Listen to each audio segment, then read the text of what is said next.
Hello guys, good afternoon o good morning o good afternoon o good evening kung saan man kayo guys. So, tayo andito na naman sa trabaho natin, no? Dito sa restaurante. So, ito yung sala guys. Ayan. Makita niyo yung mga lamisa dyan. Ayan. Dito, meron pa doon. So, ito yung trabaho ko dito guys. So, dyan din. Ayan, may mga lamisa dyan. Puro lamisa yun dyan guys. Ayan, papunta doon sa bara, labasan. Ayan, mga entrance dyan. Tapos dito yung kusina namin. Ayan, dyan. Kung saan ako panay nag-video. So ngayon guys, ang content natin ay magluto tayo ng sardinas o tamban na gawin nating iskabitsi dito sa sa menu natin. So nakapag-init na ako ng ng olive oil. Yan. Para sa escabeche. So, ito yung sardinas natin, guys. Ayan. Bali, ito yun. So, lagyan lang natin siya ng asin o sal. Tawag sa Castellano ay sal. Tapos, lagyan din natin yan sila ng harina at saka paminta. Tapos, mamaya na tayo magawa ng sauce. Dahil may sauce din yan. So, lagyan natin ng kunting paminta. Ayan. So ngayon ay panoorin nyo na lang guys. Yan, dahil iprito muna natin yan. Pagkatapos ng prito natin, pag maprito na yan, bago tayo magawa ng sauce. So putol tayo, no? So pasensya na. So lagyan natin muna yan ng harina. Dito. Ayan, medyo hindi na tayo putol. So, yung harina natin ay kunin muna natin. So, ayan. Ito yung harina natin, guys.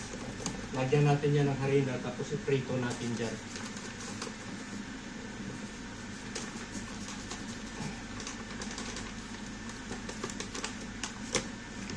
Ayan. So, ugas muna tayo ng kamay. Siguraduhin natin na malinis yung kamay natin para na hindi marunong yung ginagawa natin. So, ito yung sardinas natin, o tamban. So, lahat, anuhin natin to ng harina. Dagdagan natin ang asin, sal. Yan. So, dito, lagyan natin to ng guys, harina. Babad natin to sa harina bago natin i-prito. Tapos tayo ng sauce. So napakasimple lang nito. So iba kasi yung escabeche sa atin dyan sa Pinas saka dito. So bawat kusinero may kanya-kanya lang diskarte kung paano magawa ng escabeche. So dito sa trabaho ko,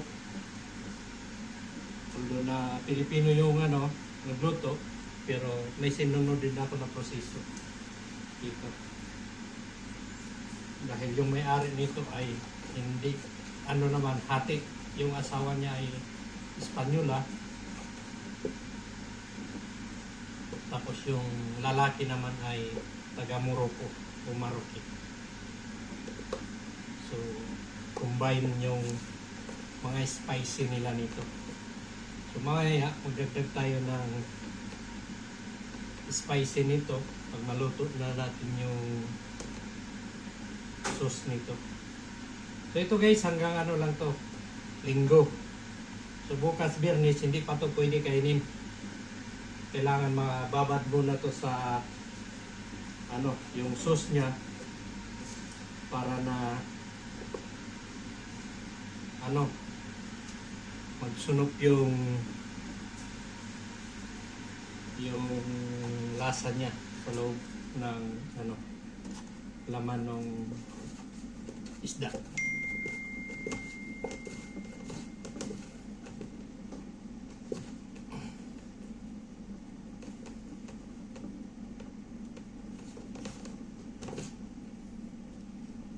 So ngayon ay maglagay na tayo dito sa ininit natin na oil.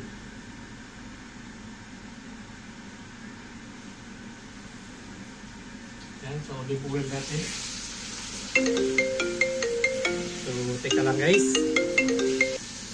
So, ayun guys, pasensya na aking naputol dahil may tumawag na kasi sa akin. So, patuloy tayo dito magluto.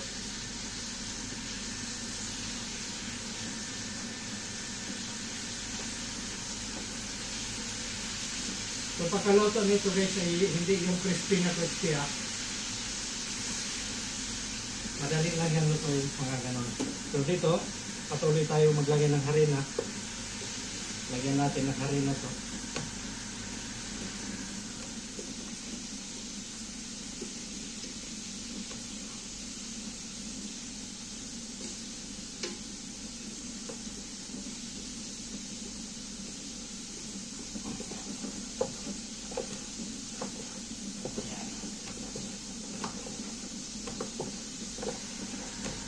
So may nakasalang pala tayo guys na biskotso dahil magawa tayo bukas.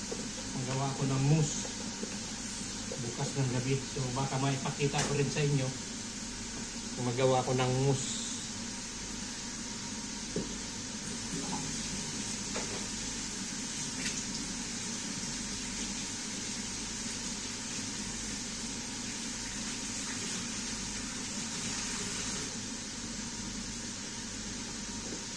So,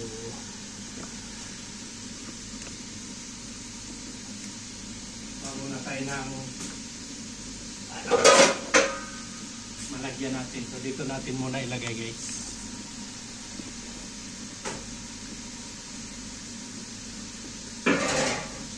So, naluto natin. So, luto na yan.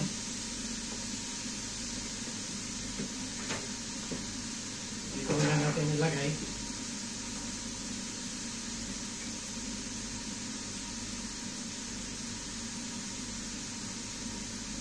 Yung una natin ilagay ay luto na.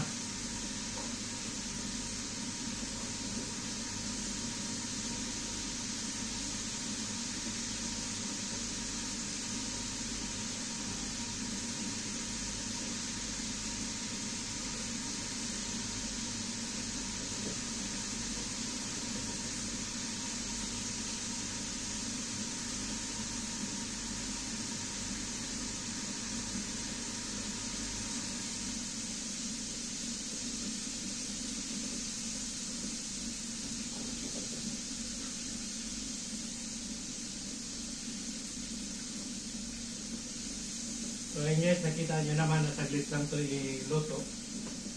Dahil para madali siyang mag-absorb dun sa sauce niya. Dahil pag crispy na crispy yung isda, matigas, matagal siyang mag-soak sa dun sa laman niya.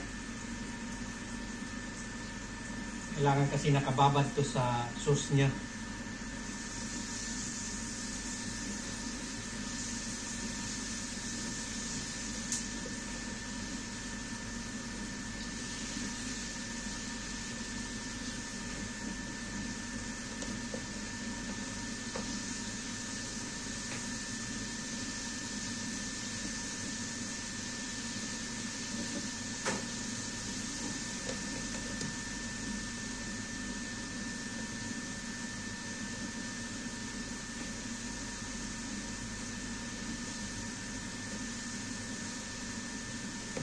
So dito tapusin natin to paglagay dahil na marami pa to. Bueno, isang anuhan pa ng harina. Tapos mamaya maggawa tayo ng sauce. So ipakita ko sa inyo ang process para kung paano, kung anong klase ng paggawa ko ng sauce dito guys. Pero ulitin ko bawat kusunero may kanya-kanyang style, may kanya-kanyang estilo, kumbaga.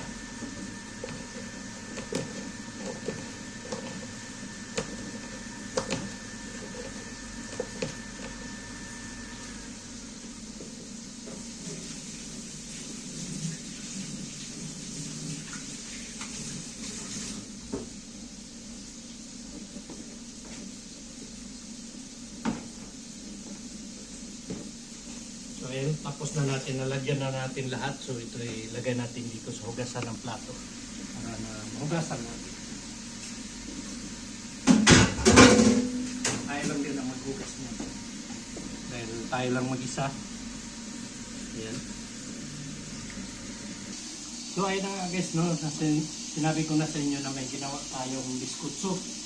So luto na yung biskutso natin guys. Ayan. Ito yung biskutso natin para sa mousse de chocolate. So palamigin na lang natin ito dahil hindi pwedeng ilagay sa refrigerator natin na mainit.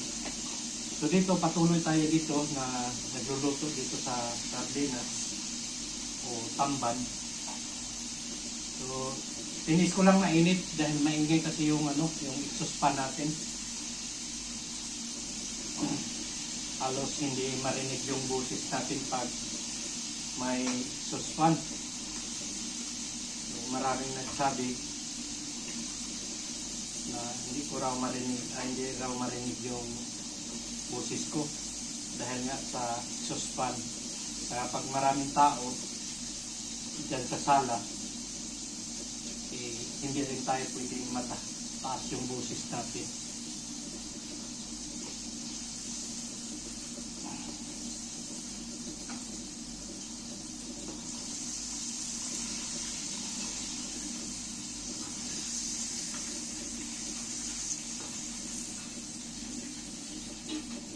So patuloy tayo magluto. Marami pa to guys. So dalawang bandeja to na dalawa o tatlo.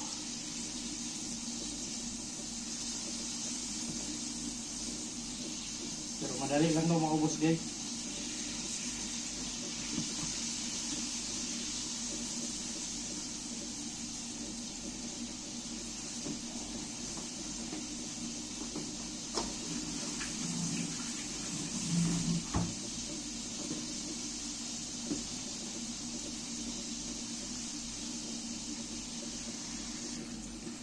So ayun guys, tuloy-tuloy pa rin tayo dito. Tagal matapos to dahil marami kasi. Ayan. So lunod pa rin tayo ng lunod. So, siguro may isa pang kasungan to para matapos tayo.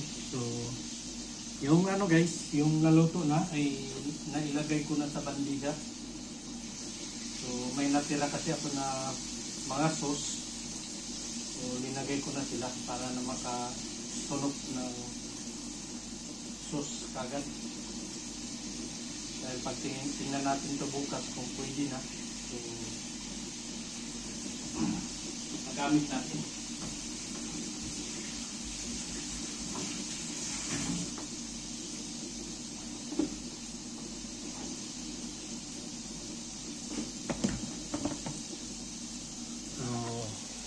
Ayan guys, nailagay ko na sa bandiha, so panoorin nyo. Ayan, so ito yung bandiha guys na linagyan natin. So may dalawa na tayong nalagyan. Ito yung isa, ayan o. Pero kulang to ng sauce, kaya magawa tayo ulit ng sauce para na hindi putol yung ulo natin. Ganyan na lang natin.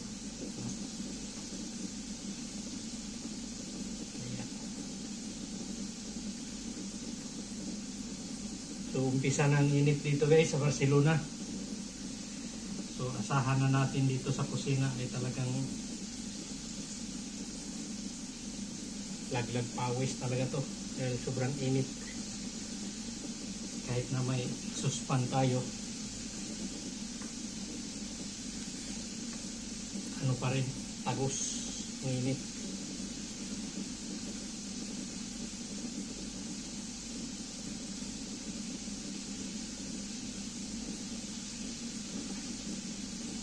So sana hindi na to maging tatlong bandiha para na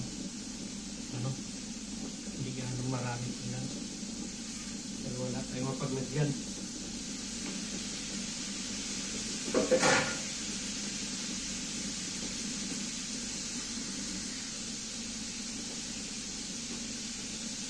So ayun guys, luto na to. So kaunin na naman natin.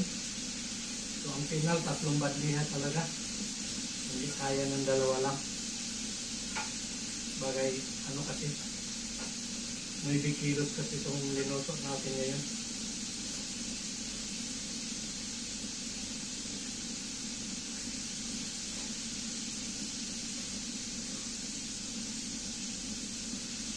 So, napaka-presko nitong ano guys, yung sardinas na to. So, binili natin to kanina dun sa merkado.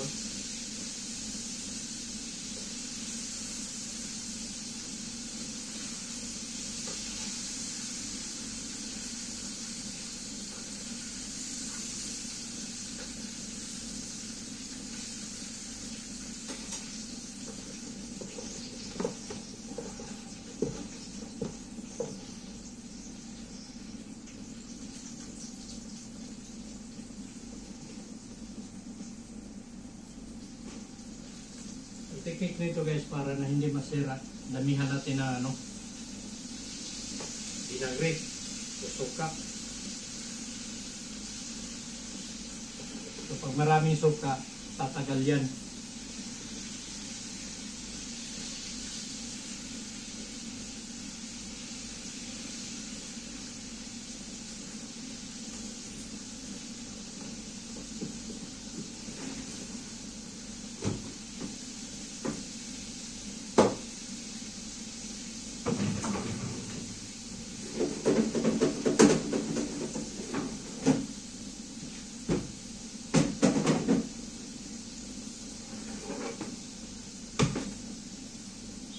Guys, so ayan,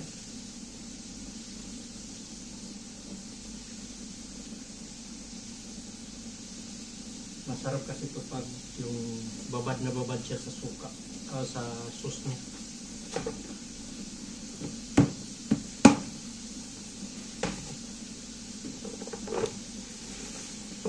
So lahat ito ay na ano, may mga sauce na.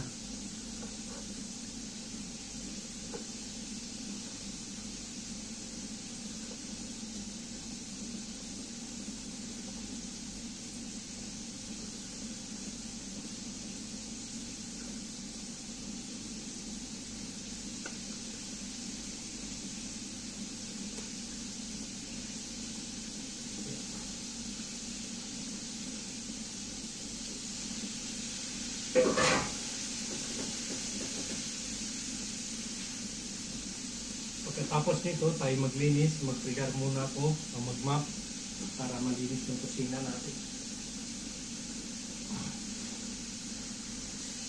So yun guys, prepared na to. Malapit na maluto lahat. So 3 bandiha. So ngayon magawa tayo ng sauce para mailagay natin dito.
So yun guys, ito yung natira nito na ano, olive oil, yun ang gawin nating sauce.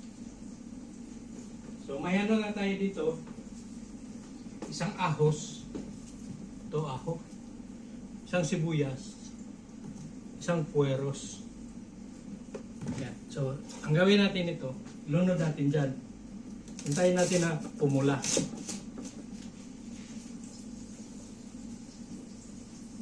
Pag mapula na yan, lagyan na natin ng iba pang ingredients.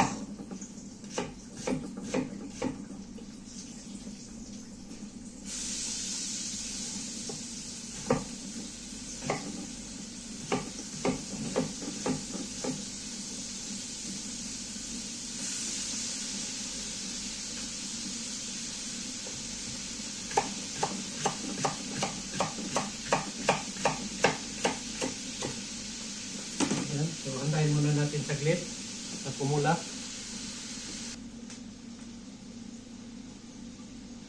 So, ayan na nga guys, no? So, nailagay na natin yung ahos dito. Kapagawa na tayo dito, nakapagprito na tayo ng isda, na sardinas, tapos may ahos na dito at saka sibuyas. So, ngayon, lagay natin tong puweros. Ayan. So, antayin natin na pumula yan. Dahil yun ang igawa natin dito ng sauce. So, ito naman, yung ano natin na sardinas, naluto na natin. So, i-pile na natin dito para na malagyan na natin ng sauce.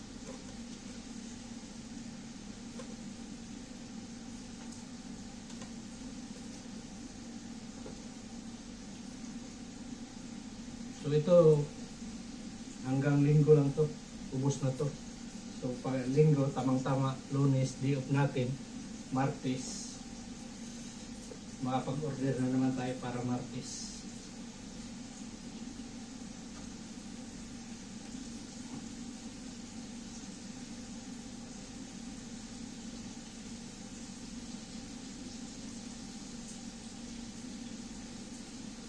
Yun. So, tapos,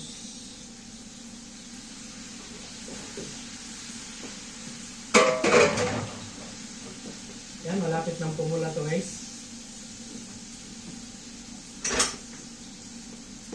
So, lagyan natin ng laurel.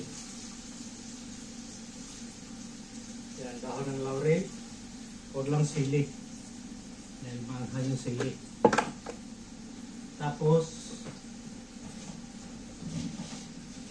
paminta. Yan, paminta. Lagyan natin.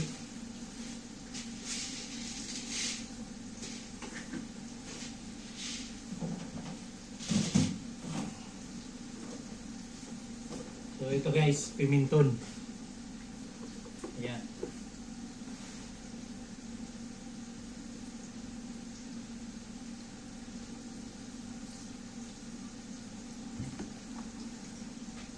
So ulitin ko guys, masarap pag maraming vinegar. So ngayon, pwede na natin siyang i-off. Tapos dahan-dahan natin ilagay yung vinegar.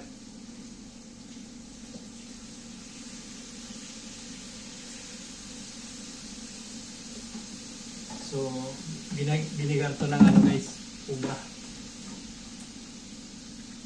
O grapes.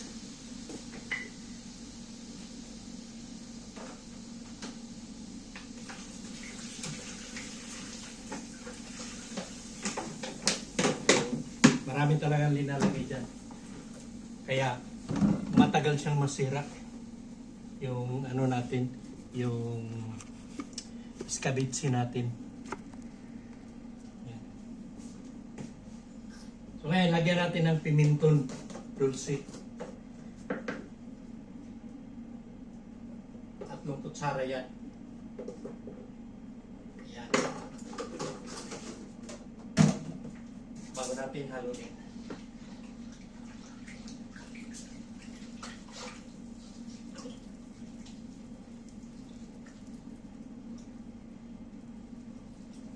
So, ganun lang kadali guys, magawa dito ng escabeche. So, minsan linalagyan ko to ng carrots. Pero ngayon hindi ko na linagyan dahil may nauna na akong ginawa na sauce. So, lagyan na natin to dito. Ayan. Unti lang dyan dahil mayroon namang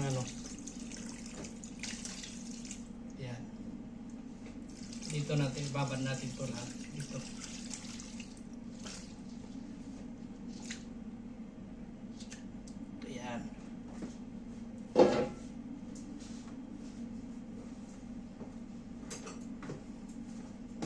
So dito.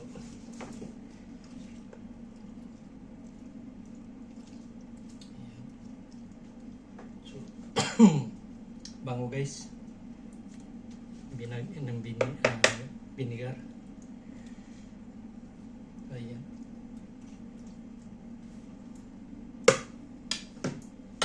So, yun lang guys.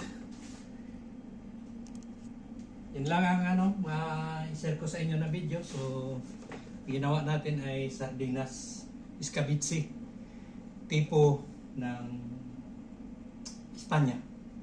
No? Ayan.